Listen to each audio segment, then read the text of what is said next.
Right now, Today we'll tackle tough times in The California. economic troubles facing San Diego will be the focus of Mayor Jerry Sanders' annual State of the City reports address. a 60% hike in rapes where either one or both people. UCLA researchers track the progress of 50 sarcoma patients using From the KPBS studios, this is San Diego Week. Good evening, I'm Dwayne Brown. Gloria Pinner has the night off. Thanks for joining us. Tonight we'll talk to a San Diego man in contact with family in Libya. He says people there have little to protect themselves against Muammar Gaddafi's henchmen. Then we'll take a virtual tour of a pair of new ships allowing San Diego sailors to spend more time training on land than sea. Mayor Sanders wants to start charging some city homeowners to pick up the trash, but will he get council support? And reaction to a controversial decision by the Supreme Court allowing some church members to keep protesting outside military funerals. That's coming up on San Diego Week, but first, the headlines.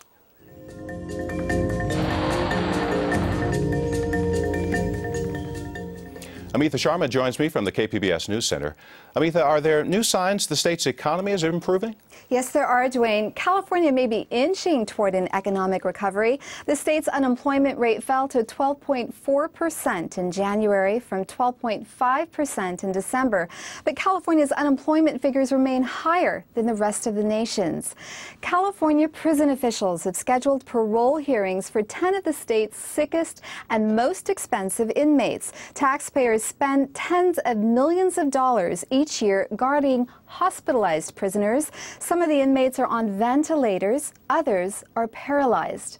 Several staffers working for San Diego Congressman Darrell Issa have close ties to industries that could benefit from the Republican lawmakers' investigations. The Watchdog Institute reported this week that Issa, who heads the powerful House Committee on Oversight and Government Reform, has asked for guidance from the business community on federal regulations that could affect industry. And finally, an operation by federal agents allowing sales of guns to smugglers in order to trace U.S. weapons to Mexican drug cartels has gone awry. Federal agents say the operation has lost track of hundreds of guns, and many have been used in crimes across the border. You can see all of these stories and more on our website at kpbs.org.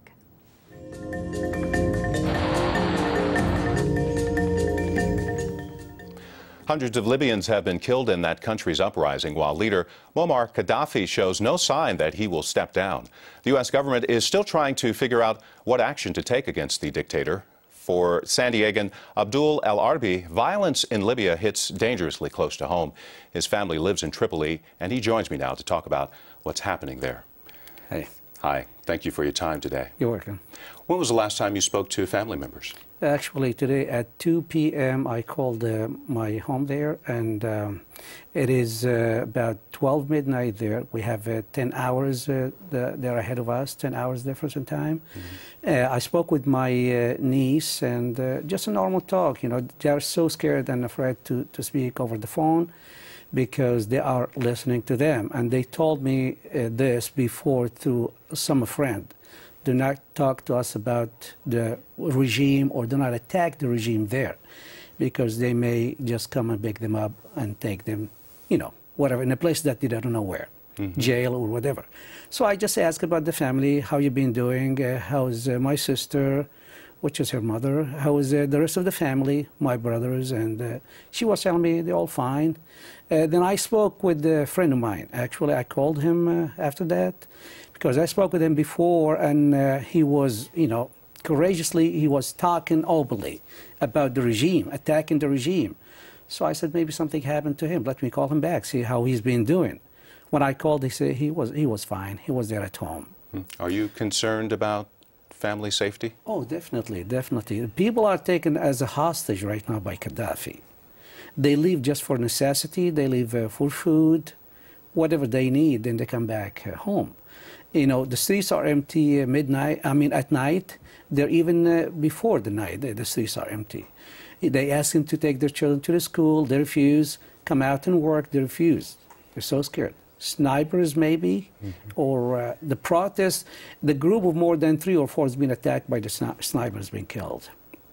Say that again. You said a group? Any group of 3 or 4 gathered there, in Tripoli, they'll be just hit by the snipers. Is it because they're considered dangerous? The gathering.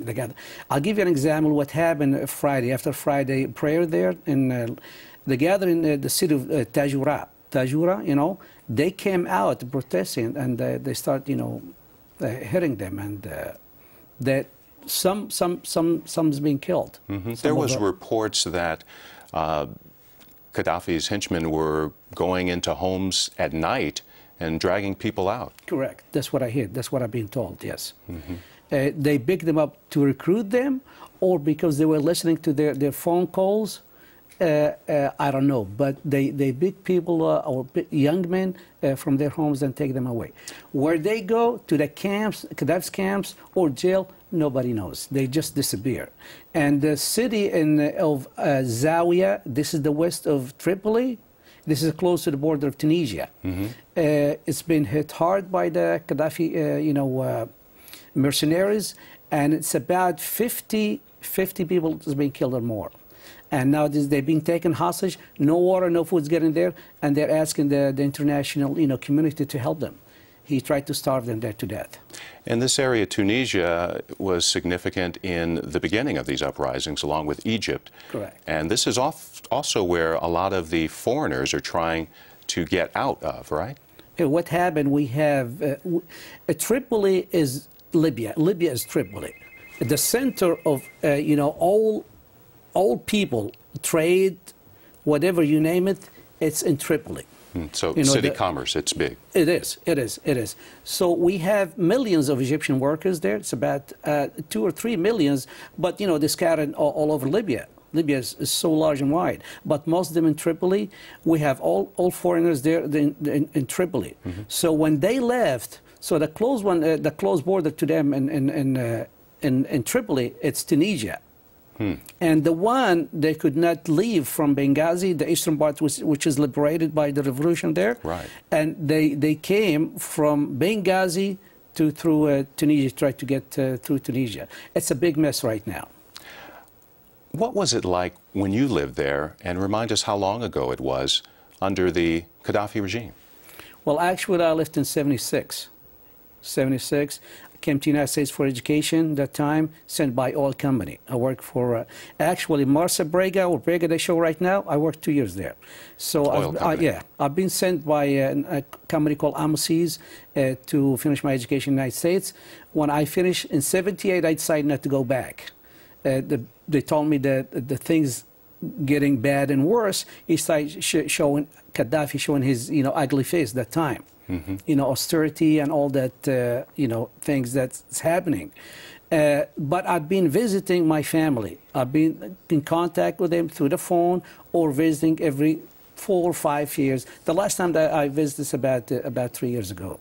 Well, I hope the golden era of Libya, from 60, the monarchy time, to 70. That's the golden era, 10 years, when the oil started, coming out and Libya started prospering. And then when Gaddafi came, things started changing. The revenue of the oil all goes to himself, his families, his cronies, which is the mafia around him. We will keep a close eye on this situation. Thank you, Abdul El-Arbi, for coming in. You're welcome.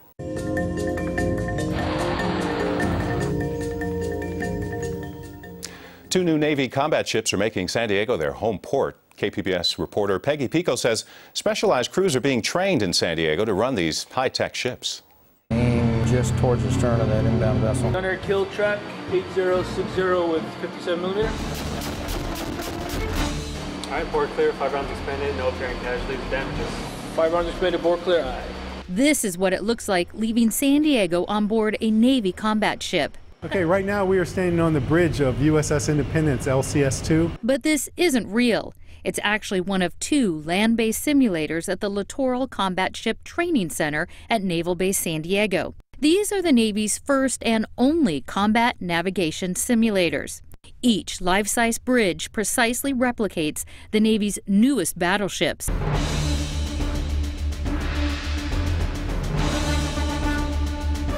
The USS Freedom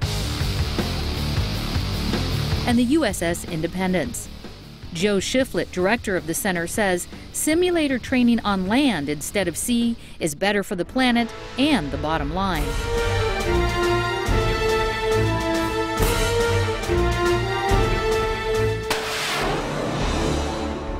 First of all, we're not burning fuel at sea, so we're saving gas. The training also saves wear and tear on the ships, and Shiflett says dry dock training improves the quality of life for sailors. Here, instead of being underway and away from their families to train in these complex mission areas, we do them ashore and the sailors go home every night. An additional benefit is the speed and efficiency of training crew members. What used to take 6 months at sea to learn now takes about a month. In 4 weeks, we can compress a multitude of different scenarios that you might not even see in a year or even 3 years on the ship. The out the window view is realistic too. The crew trains in day, night, wind, and rain. These high-tech ships are run by complex computer systems. That significantly reduces the number of crew required to run the ship from about 200 to just 80 sailors. What used to take a group of 10 or 15 people on the bridge of a ship now only can be done with 2 or 3 people. You see how that trackball works? Yes, sir. So if you want to try and zoom in and out, go ahead. Robert Budd, a retired Navy captain and lead instructor at the training center, says the ships use state-of-the-art computer programs to train for rescue and combat missions. And that could be anything from anti-surface warfare or self-defense or mine warfare or in the future, anti-submarine warfare. These computer programs operate like a portable video game. Each combat program is tailored to a specific mission and then flown to the ship along with a specially trained crew. If you have the ship where you need it, you can fly the crew to the ship and change out the crew in a very short period of time. Sailors must become experts at navigating these fast ships that are each the size of nearly 2 football fields. Normally we've had propellers on our ships, but these are now water jet propulsion, and that makes these ships very, very maneuverable and fast. And they can go into shallow water where a lot of our current warships cannot go. San Diego is the home port for both the USS Freedom and the USS Independence. Joe Shiflett says that means more jobs for locals. Maintenance that was traditionally done on board the ship is now going to be, by the crew, is now going to be completed by contractors ashore. So that's jobs for the civilian communities. The combined cost of the simulators was about $30 million. The Navy also has a $64 million plan to expand this facility to train crew for other combat ships, making its virtual mission a reality. KPBS's Peggy Pico reporting. The Navy purchased the USS Independence and Freedom for a cost of about $440 million per ship. It was part of a 10-ship deal between the Navy and 2 shipbuilding companies.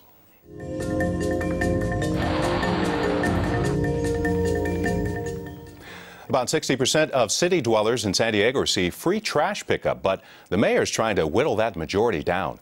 KPBS senior Metro reporter Alison St John has been following the story and joins me to explain what's happening.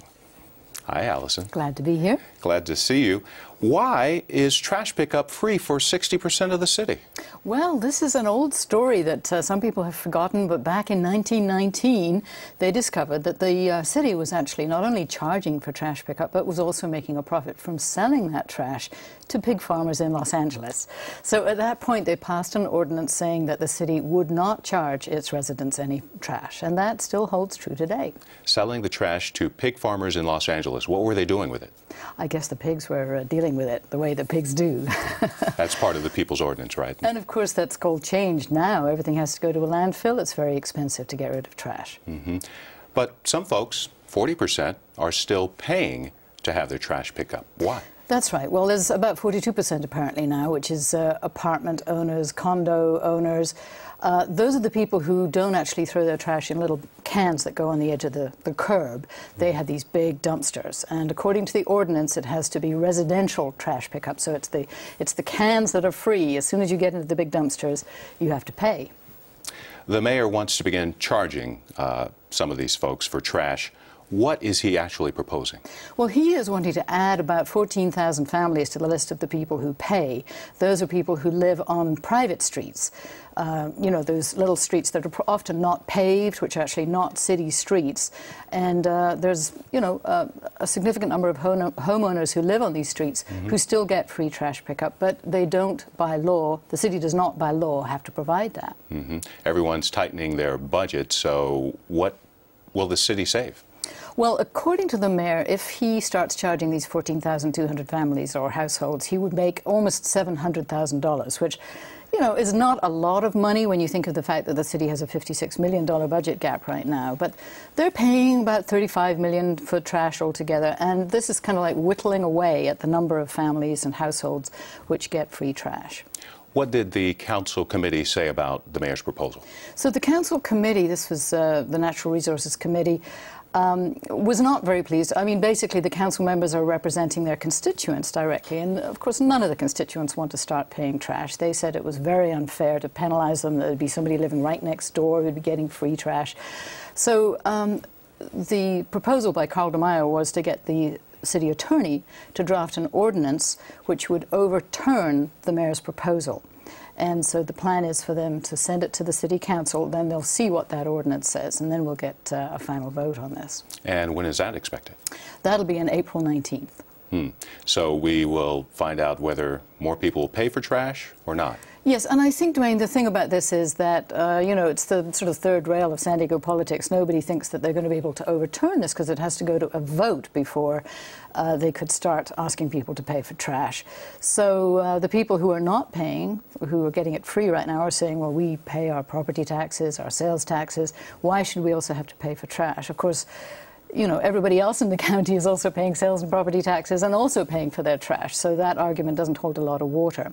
But they're very reluctant to give it up. And San Diego is one of about 3 cities, I understand, in the state that does get free trash pickup, so it's one of the last strongholds for that. Thank you, Alison. My pleasure.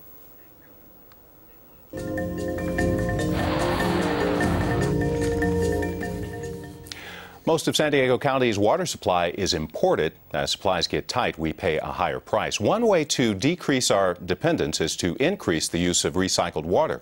And one water district in the county has proposed a plan to do just that. KPBS environment reporter Ed Joyce tells us how the Helix Water District wants to purify recycled water and send it to homes.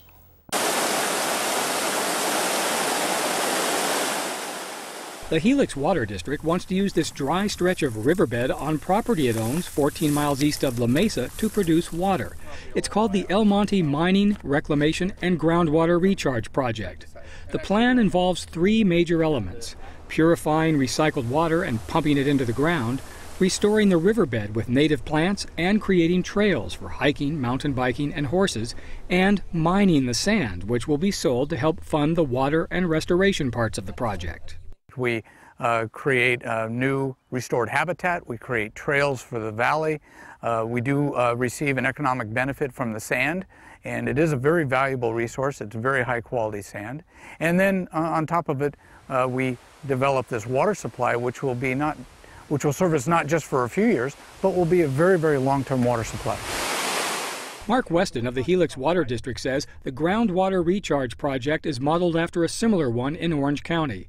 The water will come from the Santee Water Recycling Facility. Weston says the recycled water will be purified to a level exceeding the tap water we now use. Then it will be pumped into the valley floor. The recharge basins or percolation ponds will be located along the base of those hills next to Willow Road, and they'll be receiving highly purified water. It'll be percolated into the groundwater basin, and what we're standing on is basically the groundwater basin of El Monte Valley. He says the process will produce up to 5 million gallons of purified water per day, or enough water to supply 15,000 families a year in La Mesa, Lemon Grove, and other areas served by the district. Weston says people living in the sparsely populated rural area will also benefit from improved groundwater supplies, as will the new vegetation. The sand mining portion of the project will last 10 years and is designed to minimize dust and noise. We will receive a permit from the county, and under that permit will be a variety of conditions that will protect air quality, noise, The idea is to keep all of the sand mining on the site, and we don't remove the sand from the property until we reach the very west end of the property.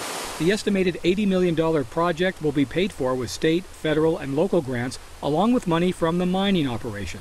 Helix Water District customers in La Mesa, El Cajon, Lemon Grove, Spring Valley, and other areas will see a 3 to 5% increase in their water bills to offset the cost of the project.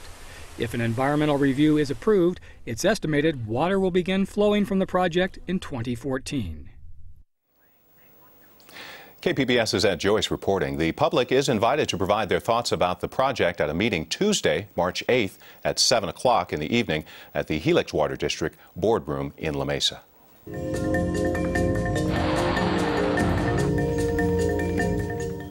The Westboro Baptist Church has angered many by protesting at military funerals and other events. The protesters often hold signs with anti-gay messages and things like, "Thank God for dead soldiers."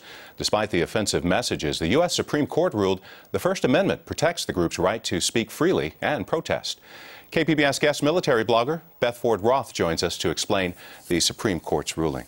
Good to see you, Beth. Good to see you, too. Hey, tell us a little bit about the Westboro Baptist Church and why they're so controversial.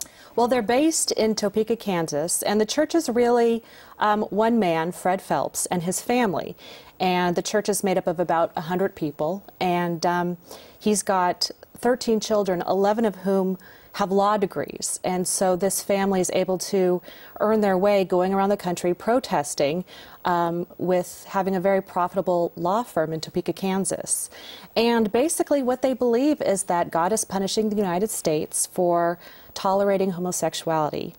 And they believe that wars in Iraq, Afghanistan, even 9/11, all punishment, God's punishment for this tolerance. And you said this is Mr. Phelps and his family members. This is not an organized religion or church.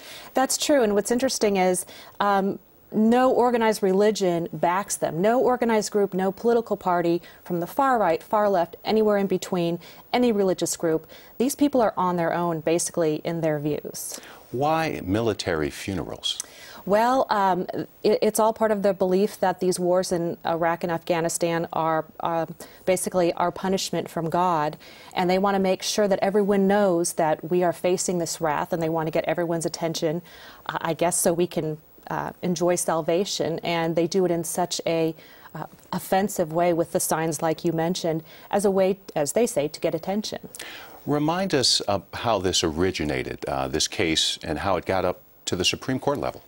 Well, a man named Albert Snyder lost his son, Matthew Snyder, in Iraq in 2006, and he held a funeral for his son and didn't see the protesters there at the time, but later went online to review videos and remembrances about his son's funeral and saw the protesters and was so traumatized by this that he brought a lawsuit against Fred Phelps and the church. And actually, he was awarded $11 million in emotional distress by a jury. A judge later reduced that to $5 million. Subsequently, a Virginia Court of Appeals reversed that, and then it ended up in the Supreme Court.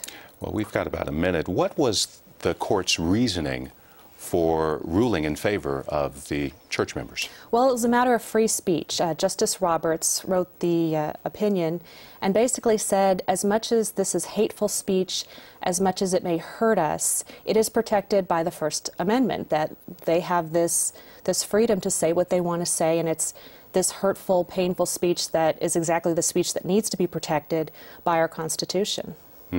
So there was a dissenting vote, right? Yes. Justice Alito wrote the dissenting argument and was very passionate in this, that he believed this man deserved to grieve in private, to not have to face this kind of trauma, and that this group wasn't protected by the free speech rights, that this man's right to privacy and right to grieve in private superseded this group's right to protest the funeral. I'm wondering what the group's reaction to the ruling was and if they'll continue doing what they've done. Oh, they will. They were very emboldened by this decision. They say they're going to quadruple the number of military funerals they protest from now on. And actually, it was Fred Phelps' daughter who argued the case in front of the Supreme Court, and she has said, look, we were in the right, we knew we were in the right, we're protected by the Constitution, and you'll see a lot more of us now. Beth, thank you for your time. Oh, you're welcome. Now here's Amita Sharma with an update on what KPBS is working on for next week.